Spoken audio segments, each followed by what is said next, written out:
Hello everybody, welcome to Planet SkyFF, the world where everything revolves around £50,000. My name's Suj. And my name is James.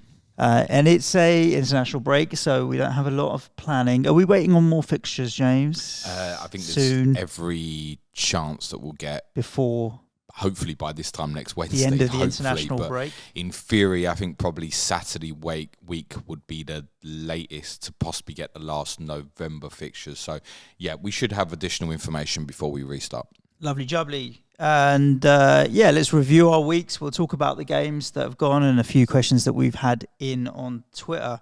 I had a green this week, but not huge. 65 points in the end I scored, James, which took me up to 7k, but that's with 2 transfers used. So how many points did you get there? 67 with 2 transfers. So there or thereabout. Basically, I feel like it was par for the course, really, this week. I didn't make massive gains. It was better than nothing. I'm going to guess both of us was saved somewhat by Mo Salah, were we? Well, yes, indeed. Yeah. That transfer a couple of weeks, for the West Ham game, coming in and captaining him has been particularly good for me. Yeah, on the Saturday, I captained Sonny because I owned him, and that turned out to be a blank, unfortunately. On the Sunday, yes, Mo Salah saved me. Any other good returners for No, you? not really. Nothing from Alisson.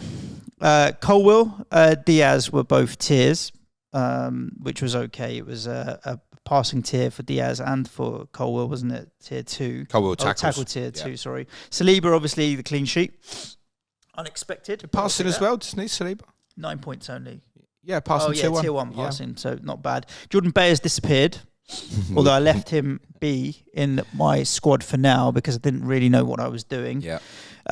Sonny, nothing. Salah's 32 points was like half my points for the week. Alvarez, Haaland, Bomo, Bissouma, Bowen, Diaby, not a squat between any of them. What were the 2 transfers you made? So the original plan was always to get rid of Mbomo and move to Watkins or Diaby. And then the Bissouma suspension threw a spanner in the works for me because I then didn't know what I was particularly going to do. And not just that, it was Beyer disappearing as well. It was like, okay, is that another problem that I now have to solve?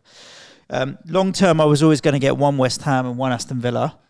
I wanted to get Ollie Watkins, but if I got Ollie Watkins, it wouldn't have let me get Bowen as well because I didn't have enough money. So I ended up having to go Diaby and Bowen for Mbomo and Bissouma were the 2 decisions I made. Obviously, I waited to see that Diaby was in the team before I made that move. And regret is not getting Watkins, but couldn't afford it. With Beyer and fixing the Beyer problem, like he's so cheap and I've got no money. It's like I can only swap him with another enabler, but I'll wait and see. Do you intend to add Watkins to that, or are you just going to go with Diaby? No, I'm just going to go with Diaby fine now. I can't afford to go to Watkins unless an injury or something changes that. You're just going to go into this period of obviously with a differential rather than the template pick, if you will, because Watkins is beginning to very much look like a template pick now. Yep. Doesn't mean you can't win out though on it, mate. And I don't know if necessarily it's worth adding another one on Beyer, who's obviously an issue for myself as well. We don't have any info, and this is an ongoing problem with Burnley players anyway for all fantasy formats in terms of trying to get information. He's really, really rough. I couldn't make a decision to take him out. You've not been on the Burnley Evening News again? There's literally is nothing there. You read headlines and it's like, major blow for Burnley. He missed yesterday. And now what? Nothing. So, I mean, I don't even know if we'll get it before the next one. The only thing I'd say is he's obviously returned a 0-pointer this week. I mean, if he played, it might have been a minus. Well, yeah. I mean, the reason I let him go is my expectation was low. To be honest with you, if it was like a premium player where my expectation was higher, you mean you let him go as in you let it go? You didn't transfer him out. Like I wasn't desperate to use a transfer to fix my 2-point player. You know. Yeah, there's a consciousness for me in terms of him, because as much as I think if and when he plays, passing tiers will potentially be there, and I've spoken about this kind of longer term. A consciousness about the Wolves game, potentially maybe ending up in a single game day, potentially at the start of December. As I said, hopefully in the next 10 days, we might have some info on that. Obviously, if that doesn't happen, then it becomes potentially expendable to look elsewhere. But also, like I said last week, having him in there, allows more power in terms of the attacking players, because you're going, right, my enabler's going to be at the back, therefore. So I want info. There's a consciousness, I think, that there are options at very similar prices that can be looked at, but they are in the midfield area. Marvellous Nakamba tackled here again at the weekend. That's 5 in a row. And it's not just that. He's got the most bonus points since the last international break. Nakamba. He is, honestly, yeah. Marvellous Nakamba. He has played an extra game, it's worth saying, but tackled here in all of them, right? And Cole Palmer now. He's obviously potentially putting his hand up at 6.5 midfielder. And obviously, from what we saw at the weekend, on the penalties, now their fixtures are obviously absolutely rough coming up. But let's say Beyer was going to be out for a while, then I'd maybe look at just flipping to that possibly. But there's a case even to say Nakamba and his consistency, those who are still on will be well pleased, I think. Yeah, you're just getting 5 every week, as it stands, or 4 with bookings and stuff like that. The Aston Villa game's on a Sunday for Luton, not the first week back, but game week 10. That's probably an entry point, possibly, if you wanted to go back to Nakamba. And if I saw that Beyer misses the Bournemouth game, Brentford game and or Bournemouth game, I can move him on. Yeah, Saturday issues came for me as well, like it did for others. So Beyer, for me, has stuck around. The one I spoke about was the one that I was really conscious of maybe going to was Saliba. And despite the returns of the week, I'm a little bit pleased they probably haven't, Suj, because you'll see the flag on him at the moment. He's pulled out the France squad, and we don't know what the info is at this stage. There is a suspicion that he played potentially with an injection or through pain because it was Manchester City, and maybe wouldn't have played if it had been against someone else. So that needs monitoring. Obviously, him and Saka would have been the two players I'd have been very interesting from an Arsenal perspective, primarily because that Sheffield United game just lingers at me. Saturday the 28th, I think they're like clear captaincy that day. And the only way to get them now with a gain is obviously via Tottenham. I let it go because of the other problems and issues that I had. So Bissouma became an issue for most of us with obviously the red card at the weekend. He absolutely was going to walk his way to passing tier. No complaints about the red card. None of us can be angry about that from that perspective. But my take was, what happens now is he obviously misses the Fulham game through suspension. He'll be available for Crystal Palace. Gets a yellow card in the Crystal Palace game. The next time he gets booked, he misses another game. Yeah. So you're looking at it and going, well, I know he's going to get. He's not a player that's going to go through like 10 games without a booking or so. No. It's like nearly impossible. No. So that Who suspension was it? Was it Tony come. that was on 4 yellows and we just kept avoiding, and then he never got the 5th? But he's a forward, isn't it? Yeah, it was much different. Easier to avoid, isn't it? Yeah. This one, not quite such the same. It's going to way. come and haunt us in the same way. I bet he drags it out until December or something stupid like that. I made a decision to move it on. And obviously Tottenham's fixtures do get more difficult in the sense that the passing tier with him is going to be less guaranteed with some of these games coming up, like such as Chelsea on Monday the 6th, which is a game that Tottenham can really probably ill afford to do without him should he get booked at Crystal Palace. So decided to move him on. And the other problem I walked into was obviously Awoniyi, who out of nowhere with no information, out for around about a month. And I think it was looking at going, right, look, Palace away, really struggling with injuries, etc. Then Luton at home. Then it's obvious it was planned for me into Watkins the next day. So I knew I wanted to go Awoniyi to Watkins. But the problem for me with moving Bissouma was I had to go and buy another midfielder. So it put off the table the idea of me going for Saliba. So therefore, for me, it was a case of, right, well, do I just go Diaby here and Saliba and go 5-3-2, and then that means I'm going to go with no Watkins, and I'm also going to struggle for Bowen, potentially wanting to go there in a few weeks.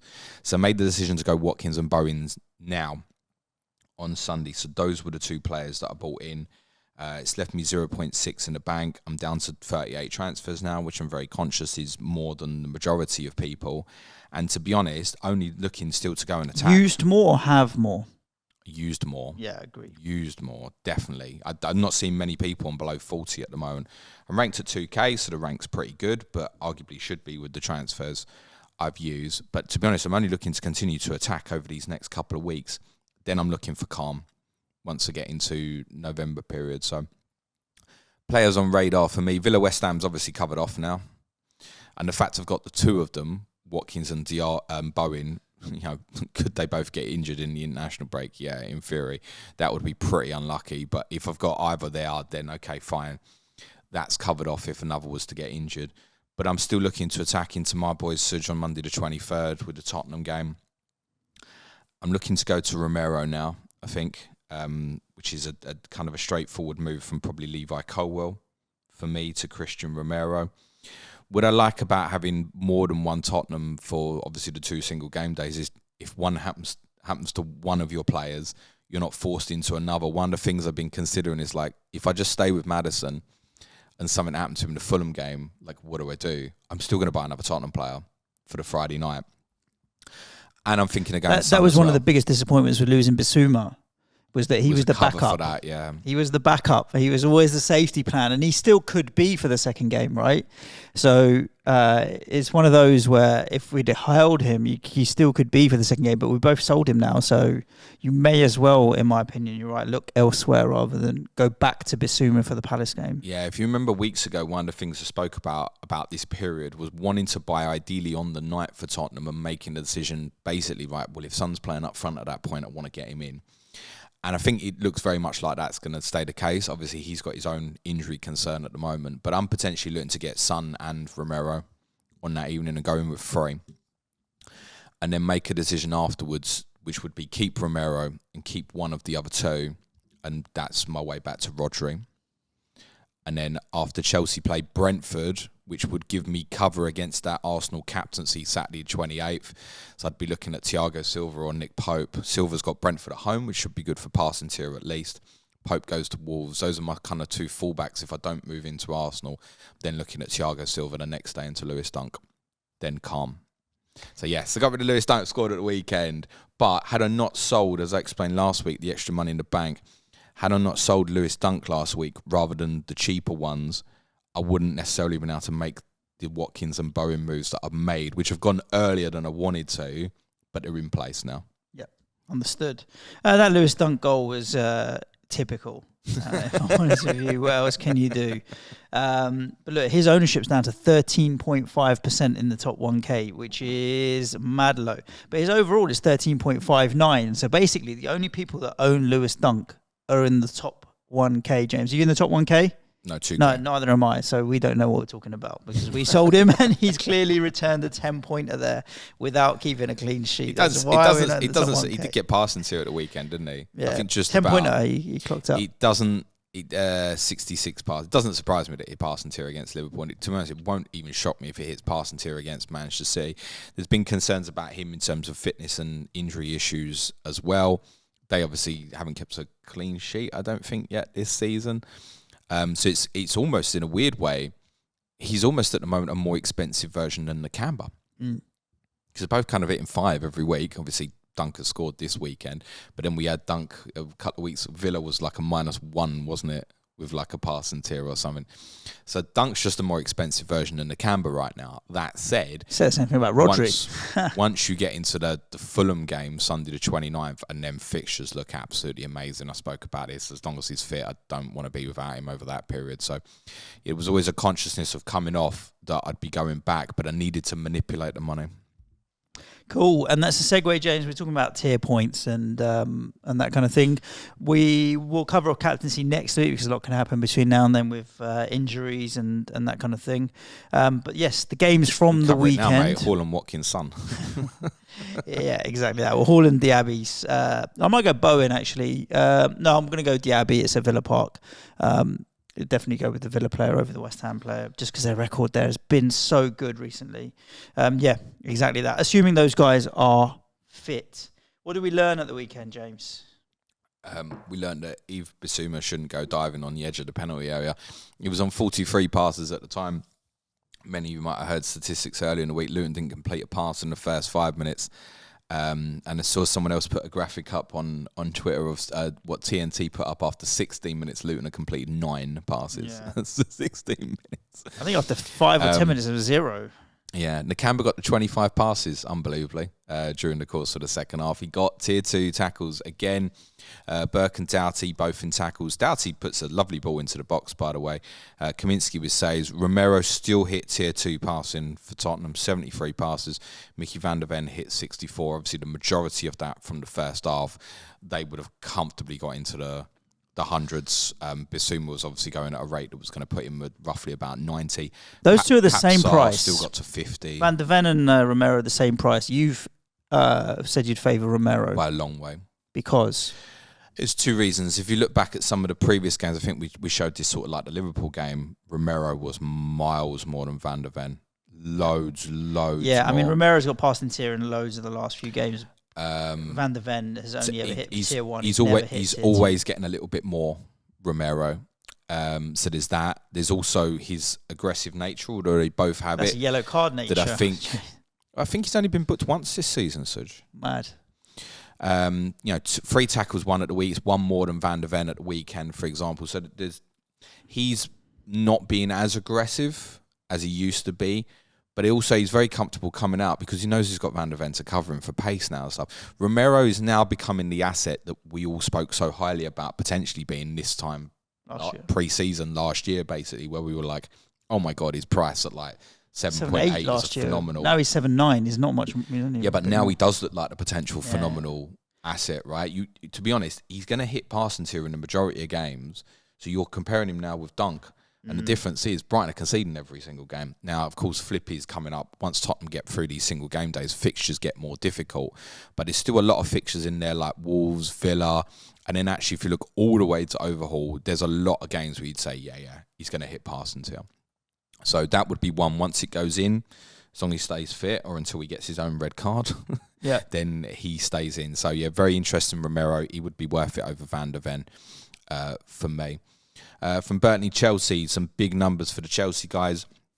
Thiago Silva and Disasai are both over 100s, 105, 108 respectively.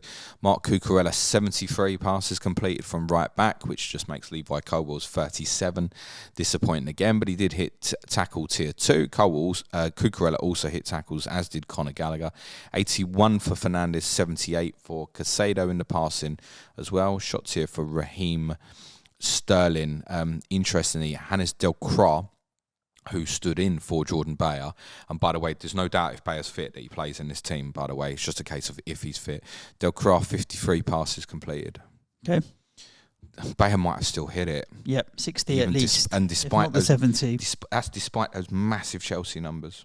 Despite that. From Everton, Bournemouth, Onana and James Garner in tackles. Garner also with shots here as well. Abdullah Doucouré. He's ticking over quite nicely at the moment. Hit shots here. He's at a very reasonable price. I think it's about 7.3-ish.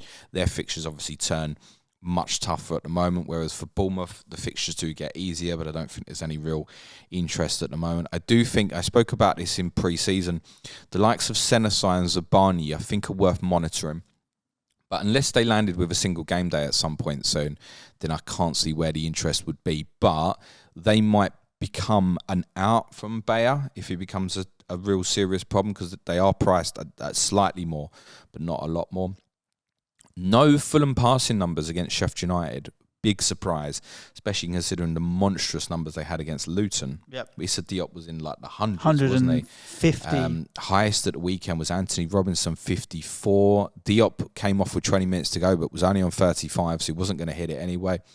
William was shots here. Paulinho, 8 tackles, 1. Tim Ream, 6 tackles. No one wants me to talk about Sheffield United, so I'll skip it. Oliver Norwood, 54 passes completed in midfield, though. Vinicius Souza, those who went there again, letting down from a tackle perspective, just 1. For Manchester United, passing tier 1 for Sofiane Amrabat and Bruno Fernandes. Bruno Fernandes also hit shot tier. Quietly, obviously the attacking returns aren't there at the moment, but quietly, he's picking up tiers, Fernandes. It's obviously expensive for picking up tiers, but it might be one, if the attacking returns start coming, it might be one people look at and go, all need to get there, because there is bits of tiers happening with him as well. I think that's, for me, that would be really reliant on needing him for captaincy. He's not on my radar anywhere at the moment. Yeah, I think if the need for captaincy arose, it would make it so much easier to make that decision. The one where he might look out best would possibly be Saturday, 11th October. They're at home to Luton. 10.7 though. It's a lot. It's too much. It's a lot. You've got Arsenal at home to Burnley on that same day, and Tottenham go to Wolves in the lunchtime kickoff, and you'll see the team. And with Tottenham playing Chelsea the Monday night before, nearly all of us will at least have some form of Tottenham assets. So, it's still kind of the situation we spoke about with Manchester United in pre-season. There's no, once the Wolves game was gone on that opening Monday night, there was no need. It only became a want. So, and I'm not sure anybody really wants at the moment, but the fixtures are obviously good longer term. On Mark Flecken, obviously Strakosha played in goal. Anybody who listened to Monday's FPL pod will know I'm not big on him. He did make 6 saves. I'm sure they were all parried, Suj. Flecken, there was an interview that was done, I think with a Scandinavian journalist, where it was suggested that he's got appendicitis. We spoke about illness had kept him out, and it wasn't just like he's got a runny nose. It was something relatively serious. So if you have got Flecken, it probably is a sell, I would have thought, because I'd say he's probably doubtful to be back before the international break. And there's every chance the Luton game, December 2nd, could get moved to December 3rd for a Sunday, which would be an interesting entry point if you did want to go back. But I think we've got concerns about them anyway. The likes of Mbumo, Flecken, I think after Burnley game is sell, isn't it? Mm-hmm. In most cases. Chelsea, West Ham, Liverpool, Arsenal, the 4 after that. So you've still got Mbumo, or he went? He's gone. He went, okay. He's gone. I think for those who've hold, it would have been perfectly reasonable to hold for Burnley, but it might have been a sacrifice for other things this week. But yeah, I'd think Brentford, you'd be looking to move on after this following fixture. Gay and Anderson, both big passing numbers against Nottingham Forest. Gay 101, Anderson 98. Obviously, those who are on, I think particularly say Anderson, will have a little bit of interest. That obviously offers you a bit of cover for the Tottenham game on Friday the 27th. But I wouldn't expect passing tiers against Tottenham. For Nottingham Forest, Murillo impressed at centre-back, had a shot here. Harry Toffolo played left-back, got a tackle here. Ibrahim Sangare is one I've mentioned, keep an eye on. Tackle here, 4 tackles, 1. From the Brighton-Liverpool game, Lewis Dunk, the only Brighton player to hit passing tier. Comfortably more than Igor Julio, who played on the left-sided centre-back with him 41 passes, but did only play 63 minutes, so he might have been close to tier 1 as well. Virgil van Dijk, 68. Alexis McAllister, 64. Trent back in the team, 52 passes, 3 tackles, 1. He came off 80th minute as well, so he might have had something there. Trent is a super powerful player and a differential potentially for this upcoming period that I think most will avoid. There won't be much interest in Liverpool defensive assets at the moment, and potentially either him or Van Dijk could be a really good differential over this period. No touring for West Ham against Newcastle. Not a single one. Not a single one, mate. Kieran Trippier continues to burn for non-owners. 88 passes completed, comfortably more than the 2 centre-backs, Cher and Lascelles, who hit tier 1, 60 and 64, respectively. Bruno Gomes, who was very fortuitous not to be sent off, also 82 passes. Alexander Isak, couple of goals, 2 shots on target. He has pulled out of the Sweden squad, though. And they need to win games, so there's an issue there, I would suggest. From Wolves, Aston Villa, only 2 tiers in the game. Jose Sarr, 3 saves, and Diego Carlos of Aston Villa scraped into tier 1 passing with 60. Ollie Watkins may have hit shots here had Matt Doherty not pushed him, and if his late header hadn't come back off the post, he obviously would have scored as well. Arsenal-Manchester City was an interesting encounter. Saliba and Jorginho, tier 1 passing. Bernardo Silva also tier 1 passing. Ruben Diaz, the only one to hit tier 2, 77 passes. Nathan Ake was a pass short. Jeremy Doku won 4 tackles as a substitute, actually, in the game. I think he lost the ball as many times as well, in fairness. Gabriel Martinelli could be an unbelievable differential and a great differential captaincy pick, I would say, for that Saturday the 28th, particularly if, say, Saka was still out. He is pricey. 2 shots on target for him. Gabriel Jesus also 1 tackles. That's your roundup of the weekend learning, Suj. You're saying Martinelli is pricey? Yeah. 10.2. It is, yeah. But his ownership is 0. Yeah. May as well be 0. Be a monster differential captain at Saturday 28th. If you're sitting there with Son and you want to come off, for example, onto the Arsenal Sheffield United, that's a great little potential differential to have. Yeah, I think you do need money for that out. because Sonny's only at 9.7 and it's 0.5 difference. $500,000 to jump up, which is a fair whack. The thing is, though, longer you look at it, Martinelli 10.2 versus Son at 9.7. If Son's fit, then that's a tough one to be able to, I think, justify going Martinelli over Son at the moment. But with the captaincy there, and there's loads of hop-offs you consider. I'll give you an example, Suj, coming up. You take Liverpool and Tottenham have obviously got good fixtures coming up, right? You're in a luxury position with transfers at the moment. You want the best of captaincy coming up, right? Let's say you're a Mo Salah owner. You got him Everton at home. Yep. Celtic, Heung-min Son, Fulham at home, and then Crystal Palace away, 2 captaincies. Go back to Mohamed Salah on the Sunday, Nottingham Forest at home, captaincy. Luton away the following Sunday, he'll be absolutely a standout, captaincy. You don't miss any Tottenham. Go back into Son, captain against Chelsea, captain against Wolves on the Saturday lunchtime. You don't miss any Salah. Go back to Salah, Brentford at home the next day. And no Martinelli in that conversation at all.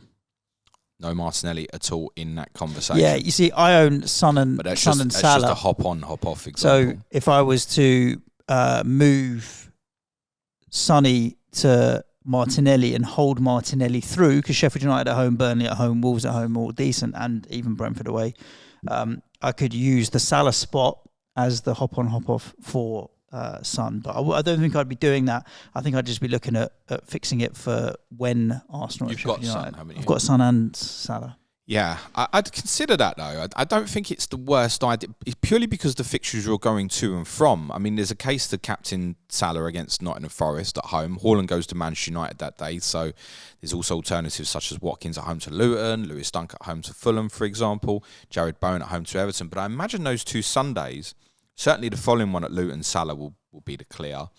Forest at home probably will be again. I'd look at Haaland going to Manchester United and think, well, I'll take that on like I did this Sunday. And obviously with Tottenham, there'd be 3 captaincies there. Then you make a debate on the last one, sort of Wolves away, Saturday 11th, with Arsenal and Manchester United offering certainly alternatives. Would you consider that, though, Suj? It becomes effective 4 for 0s both way. So it would feel justifiable to go. Do that, yo-yo, yeah. If you're stuck for the money, for example, you think, for whatever reason, I can't get to Son if that's the player you want, then using Salah to do something like that, I don't think is terrible. I do feel like a lot of listeners will have Son and Salah, though. I agree. Yeah, and then that makes it kind of a different conversation totally. Yeah, that's that on and off.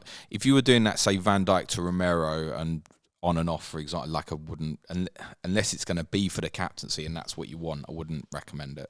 Cool. Let's look at some of the questions that we've had in on Twitter, James. I'll call it Twitter still, X, whatever. You can call it Twitter, no one cares, mate. Lovely jubbly.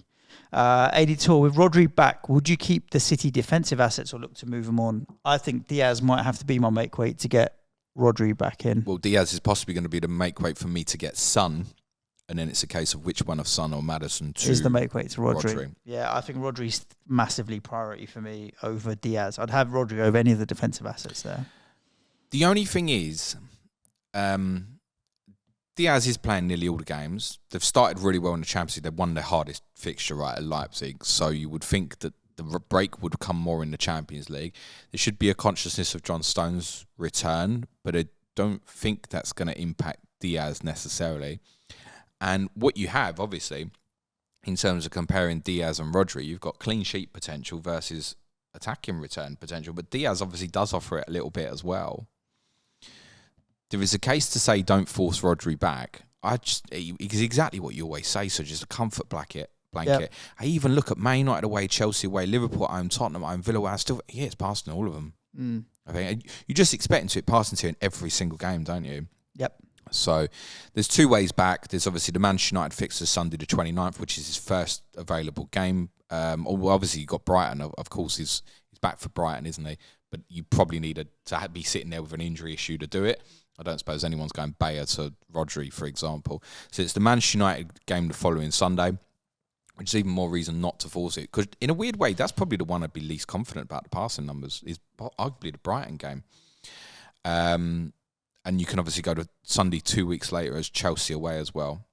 Is an entry point. So there's a couple of ways back.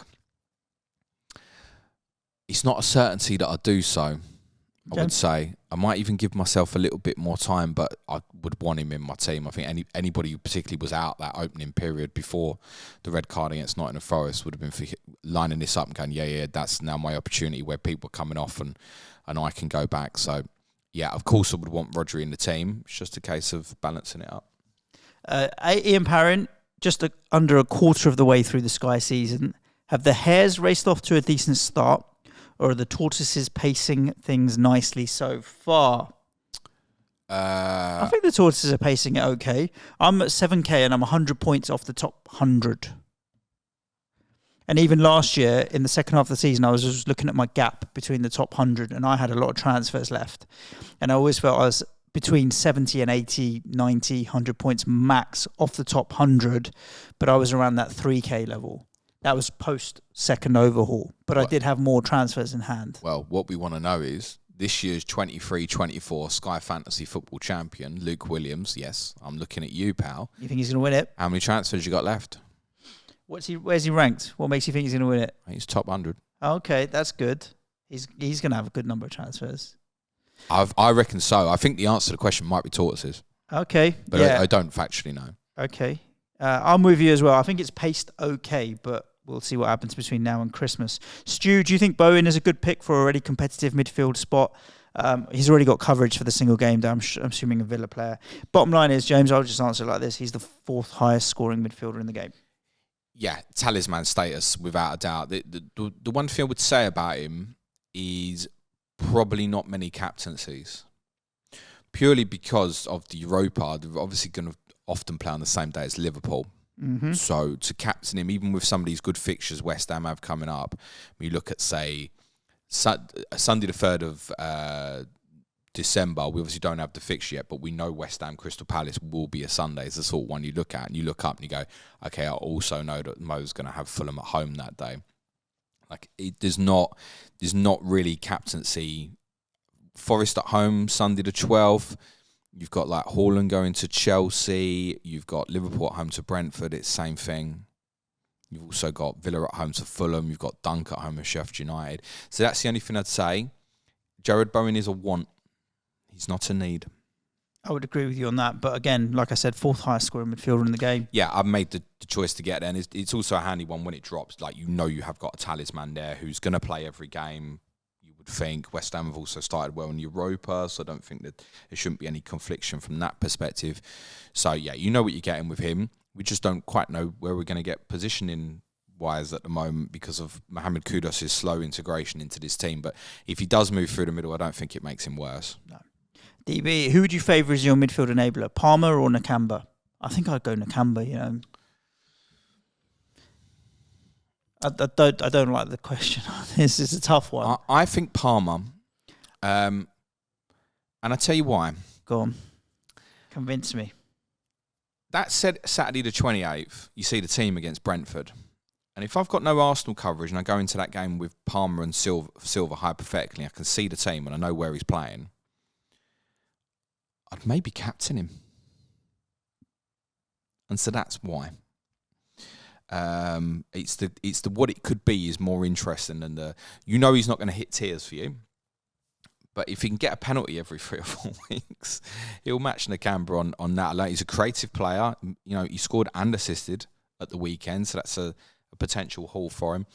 So yeah, I'd probably rather Palmer, and also with that longer term, you can look at that as I said, as a captaincy option. So he could even offer you a fullback for the Tottenham Chelsea game. Monday the 6th, for example. Their fixtures are rough, but I think if he establishes himself in the first team, you'd look at him and he's not going to be tiers. You're looking him for a potential attacking output at an obscene price, to be honest. That's absurd. If you've got Chelsea's right winger at 6.5, don't just think necessarily about now, because again, it's a position you don't want to piss about with. Consider later on Chelsea's 5 fixtures before overhaul: Everton, Sheffield United, Wolves, Crystal Palace, Luton. I spoke about this as a consciousness before about potentially wanting to hold Thiago Silva through. Now, I probably won't do that, to be honest, because I just think that there's too much potential. You know, Brighton's fixtures versus Chelsea fixtures, when I'm talking about, say, Silva Dunk for the swing that literally happens together. But someone like Palmer, maybe just sit there. I think Palmer, Suj. Okay. But I want more Beyer information. I'm not at a position with him. I'm like, I definitely want to sell him. I don't feel that way at all. Yves Bissouma is £7.3 million, James. He has scored 29 Sky fantasy football points this season. 2 midfielders, 173, 176. One scored 41, one scored 46. Both play for the same team. Hwang and Neto. Yeah, I've got a question around them. What are your thoughts? I put Hwang into the second team. Nice. At the weekend. So my second team is... I mean, they're both great price, aren't they? And obviously 41 points, 43 points, whatever that. It's no joke. Can I be totally honest with you? So that my second team runs where it's... And it's not doing too badly, actually. At the moment. It's about 5k. Is one player per team, unless I want to change that player. So I might go into one game with, say, the Tottenham game. I might go into. I don't actually have a Tottenham player at the moment, but I would maybe go into that and go Maddison and Son, and then something else, for example. And of the 8 teams that played Sunday, he obviously wanted to move Awoniyi. I had coverage of all other 7 teams that were playing on Sunday, except Wolves, kind of naturally. So at similar price, I decided to take a punt on Hwang. We spoke about him a lot on Clash of Correspondents last week. He's scoring goals, and he's been doing it with restricted minutes. Those restricted minutes have been restricted primarily because of injury issues. So he's now fit. He's scoring while Neto's assisting. It's a cheeky one. It's a cheeky one, but I'd only look at it if you run into an injury problem. If you haven't sold Bissouma yet, and you've let that go and didn't buy him for Villa, I don't think I could forgive myself for doing it now and going, I've missed them 8 points, to be totally honest. But there are a couple of players that you can add into the mix, and it's worth saying, we've mentioned about this potential Burnley game on Tuesday the 5th. Well, having moved forward a couple of weeks, and Burnley still conceding goals, arguably if it did happen, the right choice for captaincy in terms of best wouldn't be a Burnley defender. It would be Hwang or Neto. And the only entry point that's going to land is if the Fulham game gets moved to a Sunday or a Monday. And I don't think that that's particularly going to happen. By the way, just a quick one. This won't impact anyone. But I have heard a rumour going forward to the Thursday before Christmas, which would be Thursday the 21st of December. I have heard a rumour of Brighton and Crystal Palace going into that night, which is possible because they're both out of Carabao. Right. And it's Carabao that midweek. Now, if there's a Thursday night game that week, then surely there's going to be a Friday night game. The only other one that could be on the Friday night currently would be Aston Villa against Sheffield United. Right, so we'll need coverage. The entry points for both Brighton and Aston Villa, should these things happen, will be easy. I have a feeling, Suj, looking at the fixtures that weekend, the 23rd and the 24th of December, that if we end up with Thursday and Friday as 2 games from a TV selection where they go early, we might not have a game Christmas Eve. It might be that Saturday 23rd you have something like 12:35, 38. Because all the games that I think generally would be of interest for TV selection on, say, Christmas Eve, which is the Sunday, they're distances. Yeah. They're distances, and don't want people having to travel home long distances on Christmas Eve and stuff. So it might be we don't have games Christmas Eve. It's possible we might have single game days Thursday 21st, Friday 22nd. As said, if it does end up being those 2 fixtures, not going to be a major problem to get in Brighton and Villa. Okay. Right, and last but not least, we're going to ask FPL Burnley James. He says, as a first-time player, what would be a good rank? For example, top 100k in FPL, for example. 1,000? Top 1,000? Top couple of thousand? Yeah, top 1,000 is Incredible. good. Yeah, I know a lot of people will disagree with that. They'll think it should be higher, and there'll be some would stick to sort of top 100, top 200. But game's getting way more competitive. I think for first season, that's great. That's great. What would you want, top 100? Me personally, yeah. First. Well, yeah, I get that, but at what point the would only you target in this game is first. I'm going for top 100. Would I think top 100's a great rank and be content with that at the end? Yeah, sure. Yeah, I mean, out of thousands and thousands of people, there's only going to be 99 better than you if you're in the top 100. Probably will be less, James. Yeah. So, yeah, I mean, go for top 1,000. Anything inside the top 2,000 is cool. But for me, I think the most important thing when you're enjoy it, playing it for the first season is learning, right? Understanding all the little things that you didn't quite figure out and work out and that kind of thing. Like I saw it this weekend. I was out Saturday night and I was busy all the way through Sunday as well. So my decision on selling Mbomo and Bissouma for Bowen and Diaby. I shouldn't be finding out once the teams are released and I'm sitting there in the pub with like 7% battery on my phone that I don't have enough money to go to Watkins. Now I'm kicking myself. Like, I knew the Mbomo move was imminent, but I didn't have any contingency planning for Bissouma. And I should have just dealt with it the night before or what have you. And that kind of planning and just forward foresight and learning those little tricks of the game as you're going along. To be fair, not having a contingency plan for Bissouma would be perfectly understandable. Yeah, it is good, but it's always, you talk about what ifs so that you don't have to make the decision in the moment. The what ifs are quite important, because Bissouma getting a fifth yellow card is now definitely something that I have to figure into my what if planning, isn't it? So yeah, I think the first season, if you can get into the top couple of thousand, but primarily if you learn the nuances of the game, consider it a success. Cool. If you are a listener that enjoys Sky Fantasy Football and wants to be part of our Patreon community where we have a lot of engaged Sky Fantasy Football managers, usual drill, patreon.com/Planet FPL, where you can support the show. Not only do you get access to that community, we've got some prize leagues. We've got James's planner spreadsheet, which is essential for James, for Sky. Well, other spreadsheets are available. It's not essential. You can win Sky Fantasy without it.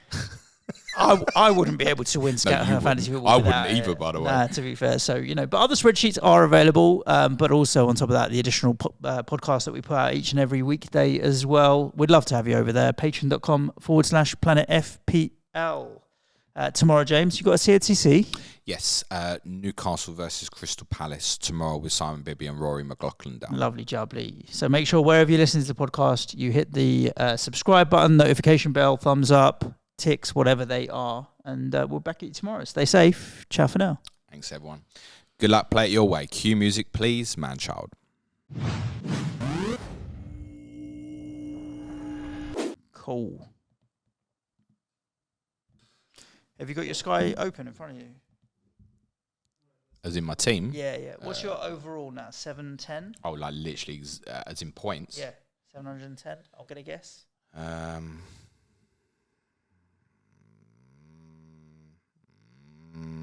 703. Okay. 34 points on me. And your overall? 2015. I'm 7119. So 5,000 spots is 34 points. It's one. Salah captaincy. Exactly that. Yeah. If I'd not captained him on Sunday, then yeah, exactly that.